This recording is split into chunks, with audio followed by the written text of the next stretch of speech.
विधानसभेचे उपाध्यक्ष अण्णा बनसोडे आपल्यासोबत आहेत। सर काय सांगाल, पवार कुटुंब जे आहे ते पुन्हा एकत्र होण्याच्या चर्चा ज्या आहेत ते जोरदार सुरू झाल्या, त्याला दुजोरा देखील शरद पवार यांच्याकडून देण्यात आलेला आहे। सर्व अधिकार जे आहेत ते सुप्रिया सुळेंना देण्यात आले आहेत। काय वाटते तुम्हाला, एकत्र येतील का?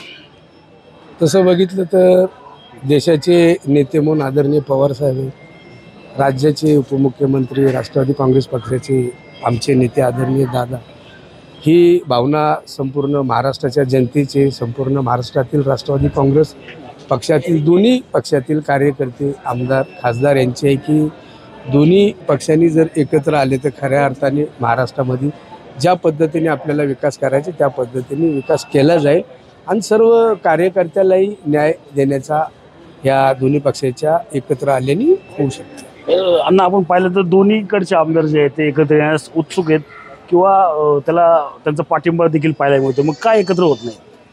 तसं बघितलं तर दोन्ही पक्षाचे खासदार असतील, दोन्ही पक्षाचे आमदार असतील, सर्व कार्यकर्ते हे मनापासून एकत्र येण्यासाठी तयार आहेत आणि सर्वांनी जर एकत्र आले तर सर्व कार्यकर्ते त्यांचं आनंदामध्येच स्वागत करतील। अडतंय कुठं?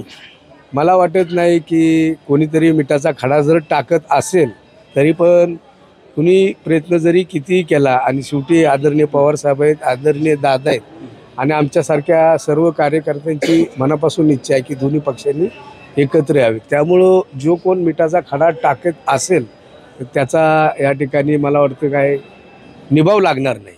कोण असं वाटतं की कोण मिठाचा खडा टाकते? आता तसं बघितलं तर ही तुम्हीच मला प्रश्न विचारलेला की कोण मिठाचा खडा टाकते, तर माझं असं मत आहे की तुम्ही पत्रकारितेमध्ये काम करत असताना प्रत्यक्षात कोण ह्या कृती मागं आहे किंवा कोण मिठाचा खडा टाकण्याचा प्रयत्न करते त्याचा शोध तुम्हीच घ्यावा।